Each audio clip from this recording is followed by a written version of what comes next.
हजरत अमीर हमजा फरमाते हैं अभी कलमा नहीं पढ़ते थे।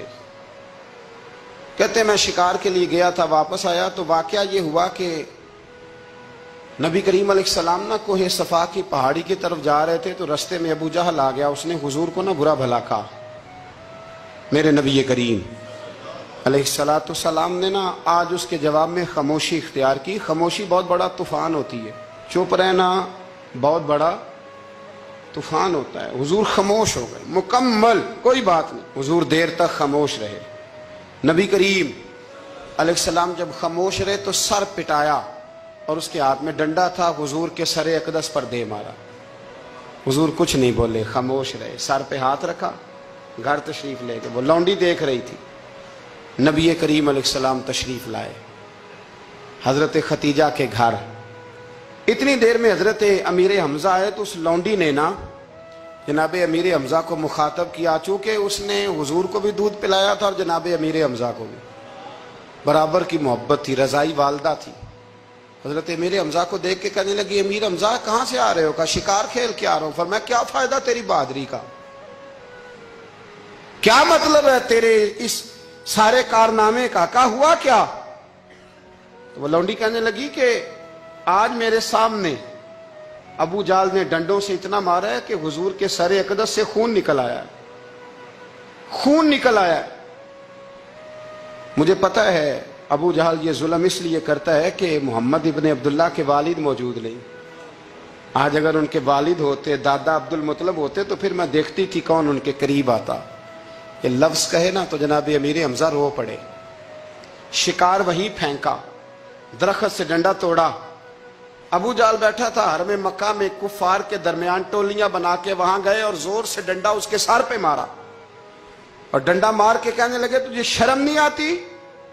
मेरे भतीजे को लावारस समझते हो? जुर्रत है तो जरा आंख उठा के एक दफा देखो, मैं तुम्हारी आंख ना निकाल दूं। तो करो हिम्मत, अगर ताकत है तो बोलो। अल्लाह अकबर। जब ये लफ्ज कहे, जब ये बात करी तो अबू जाल कांपने लगा। कुछ लोगों ने चाहा हजरत अमीर हमजा के मामले में मुदाखलत करनी, पर कहने लगा चुप कर दो, तुम्हें पता नहीं ये शेर बड़ा है, ये दलेर है, ये ताकतवर है, खबरदार कोई बात ना करना। अल्लाह अकबर। हजरत अमीर हमजा वहां से ना निकल के तो सैयदा खतीजा के घर आए। सैयदा खतीजतुल कुबरा रदी अल्लाह तआला अन्हा ना नबी करीम को मरहम पट्टी कर रही थी। हुजूर ने चचा का चेहरा देखा तो आंखों में आंसू आ गए। हजरत अमीर हमजा भी रोए और कहने लगे भतीजे खुश हो जा, मैं उसका सर फोड़ आया हूं। इतनी जोर से मारा है कि उसको हिम्मत नहीं हुई बात करने की। हजरत अमीर हमजा के जवाब में महबूब फरमाने लगे चचा मैं अबू जाल का सर फोड़ने से तो खुश नहीं ना होता। कहा आप कैसे खुश होते हैं? फरमाया आप कलमा पढ़ जाए मैं खुश हो जाऊंगा। तो हजरत अमीर हमजा कहने लगे कलमा पढ़ने से राजी हो जाओगे, खुश हो जाओगे, बस इतनी सी बात? फरमाया हाँ। तो कहा पढ़ाओ कलमा, पढ़ाओ कलमा। हजरत महबूब करीम ने कलमा पढ़ाया और जनाब अमीर हमजा उसी वक्त मुसलमान हो गए। एक सुनार के बारे में आरफ रूमी ने लिखा है कि वो ना उसने बे औलाद था तो उसने एक बच्चा लेके पाल लिया। तो बच्चा उसको बाप कहता था, उसकी बीवी को माँ कहता था। उन्होंने ले पालिक बच्चा था और ये लोग जिनकी औलाद नहीं होती तरस जाते हैं, कई दफा तरसे हुए लोग थे। बच्चे को ले लिया, पाला। वो बच्चे ने भी हद कर दी फर्मा बरदारी की। अब वो जवान हो गया और बड़ा खूबसूरत जवान हुआ। वो सुनार कहता है कि सारी जिंदगी मैंने सफाई में, नेकी में गुजार दी। एक दिन दुकान के पे एक औरत आई तो वो कहने लगी ये चूड़ियां मुझे खुद से आप पहना दें। वो कहता मैंने जब उसका हाथ पकड़ा तो मेरे दिल में गलत ख्याल आ गया, मैंने गलत नजरिए से उसका हाथ पकड़ा और जब मैंने उसका वो हाथ उस नजरिए से पकड़ लिया, थाम लिया, बहरहाल वो चली गई, लेकिन वो मेरे जहन के अंदर नापाकी आ गई। तो मैं घर गया तो मेरी बीवी बाहर खड़ी थी और रो रही थी, तड़प रही थी। मैंने उसे कहा क्या हुआ?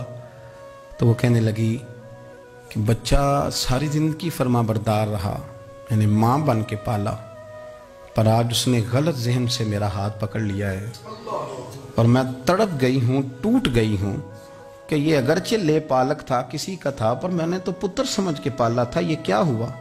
वो कहता मेरी चीख निकल गई। तो मैंने उसे कहा कि ये उसकी गलती नहीं, ये मेरी गलती है। मैंने बाहर आज नज़र गंदी की है तो रब ने मुझे सज़ा दी, ये मुझे सज़ा मिली है।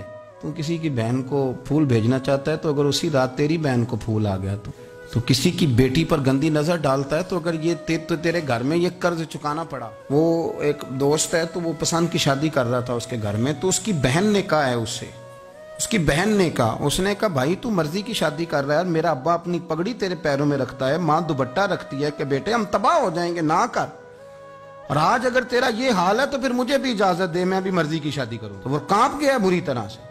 वो कहता है ये तू क्या कह रही है? उसने कहा तू तेरे लिए अगर ये जायज है तो मेरे लिए कैसे मना हो गया?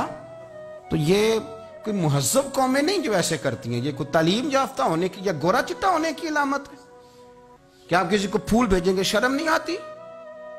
मुहज्जब कौम और शरीफ लोग कौन होते हैं? मेरे नबी करीम अलैहिस्सलाम ने फरमाया अल हयाउ मिनल ईमान, हया तो ईमान का हिस्सा है। सरदार अहमद साहब रहमतुल्लाह अलैह के पास ना एक बूढ़ी अम्मा अपना बेटा छोड़ गई,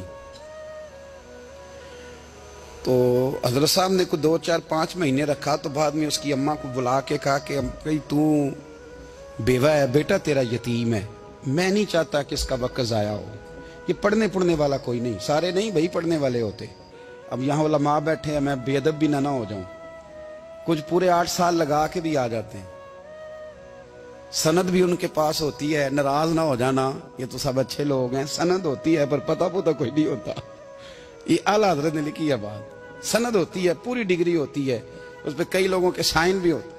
तो बहुत सारे तालिब इल्म ऐसे होते हैं जो मदारस में कहते हैं मैं फाजल फलां हूं, लेकिन कोई शय पास, तो मौलाना सरदार अहमद साहब मुहद्दिस आज़म पाकिस्तान रहमतुल्लाह अलैह उस बूढ़ी को कहने लगे तेरा बेटा कुंद देना, पढ़ना पढ़ाना इसने कुछ भी नहीं, तो यतीम बच्चा है, कल को तो कहेगी कि मेरे बेटे ने वक्त ज़ाया किया तो वापस ले जा। बूढ़ी अम्मा रोने लग गई, कहने लगी मैं पढ़ाने तो नहीं लाई थी, मैं तो आपको रब का वली समझती हूँ, मैं तो नौकरी कराने लाई थी, नौकरी। हजरत अनस बिन मालिक कहते हैं मेरी अम्मा भी हुजूर की बारगाह में दे गई थी, हुजूर की बारगाह में। ये नहीं कहा था कि या रसूलल्लाह पढ़ा दें, हाँ हाँ मैं जिम्मेदारी से बात कर रहा हूँ, ये नहीं कहा था हुजूर मुजाहिद बना दें, ये थोड़ी कहा था कि या रसूल अल्लाह सल्लल्लाहु तआला अलैहि वसल्लम से मुफस्सिर मुहद्दिस मुहक्किक मुफ्ती बना दें। हजरत अनस की अम्मा कह गई थी सोनिया जब तक ये रहेगा ना आपकी नौकरी करेगा, ये घर के काम काज करेगा, ड्यूटी करेगा, हुजूर ये आपकी नौकरी करेगा। तो मेरे महबूब ने फिर दुआ कर दी अल्लाह इसे बरकत अता फरमा। तुम समझता है खिदमत वाला खाली रह जाता है? जितना जायका खिदमत वाले को मिलता है, जो उसके नसीब में आता है, वो किसी का नसीब कहां भाई। हजरत अनस कहते हैं हुजूर ने दुआ कर दी बरकत की, मुझे तो खेती बाड़ी आती भी नहीं थी, पर लोगों के बाग में साल में 1 दफा फल लगता था, मेरे बाग में 2 दफा लगता था। हुजूर ने दुआ कर दी अल्लाह इसे औलाद दे। फरमाते हैं मेरे बेटे, मेरे पोते, मेरे नवासे, मेरी बेटियां, फरमाते हैं मैं जिंदा हूं और मेरी 100 औलादे मौजूद हैं। परेशान हो गया 100 सुन के बच्चे 2 ही अच्छे, 100 औलादे मेरी मौजूद हैं। हजरत अनस बिन मौलाना सरदार अहमद साहब के पास ना छोड़ गई बच्चा, कहने लगी हजरत जी मैं को पढ़ाने के लिए थोड़ा छोड़ गई हूँ, मैं तो इसलिए छोड़ के गई हूँ कि आप मेहरबानी करें खिदमत कराएं। तो हजरत जी कहने लगे कोई ऐसा काम ही नहीं, खिदमत वाला क्या कराऊं? कहने लगी पट्ठे पवा लिया करो जी। हूं लड़ पेंदे ने, कहने ने बच्चे काम कर दें मदरसे का। हालांकि अब कहां बच्चे काम करते हैं, अब तो गुजर गया दौर, अब तो बच्चे काम कराते हैं। अब बच्चे भी नाराज हो रहे हैं, घूर घूर के देख रहे हैं। सही कह रहा हूं आपको, बच्चे काम कराते हैं, बच्चे कहां काम करते। कहने लगी ये चारा डाले करेगा आपकी भैंसों को। तो हजरत ने उसको कहा कि बीबी चारा मेरी भैंसों को डालने के लिए मैंने बंदा रखा हुआ है, तो तू जा ले जा। कहने लगी हाथ बांध के हुजूर मेहरबानी करें रख ले, चारा डालेगा। और पुत्र तवज्जो से चारा डालना हजरत की भैंसों को। रोने लगी, हजरत ने रख लिया, महीने का खर्चा भी देते। शाम को ना वो सारा दिन काम करता, शाम को आके पैरों में भी बैठ जाता, हजरत जी लाएं तेल थोड़ा सा, पैर ना दबा दूं। 8 साल साथ वाले पढ़ते रहे, ये बेचारा नौकरी करता रहा, मेरा रूप भी नहीं ते मेरा रंग भी नहीं, और मैनू यार मनान दा टंग भी नहीं। कभी कभी ना हजरत बिलाल हबशी फारग होते ना, तो नबी पाक की बारगाह में अर्ज करते हुजूर कोई काम तो नहीं, सारे हो गए, हुजूर जाऊं जरा, चले जाते। एक दिन सलमान फारसी कहने लगे या रसूलल्लाह ये बिलाल कहाँ जाता है? फरमाया जा देख के तो आ। हजरत सलमान वापस आए तो आके रोने लगे, कहने लगे सोनिया जब यहां से जाता है ना तो जाके सैयदा फातिमा की चक्की पीसनी शुरू कर देता, बीबी साहबा के काम करने लगता है। घर में जाके स्नैन की ड्यूटी करता है, वहां भी काम यहां भी काम। वो चारा डालता रहा, उसने चारा डाला। हजरत मुहद्दिस आदम की भैंसों को दस्तार फजीलत का वक्त आ गया, सारे पगड़ियां सजा के आ गए, आज दस्तार होगी।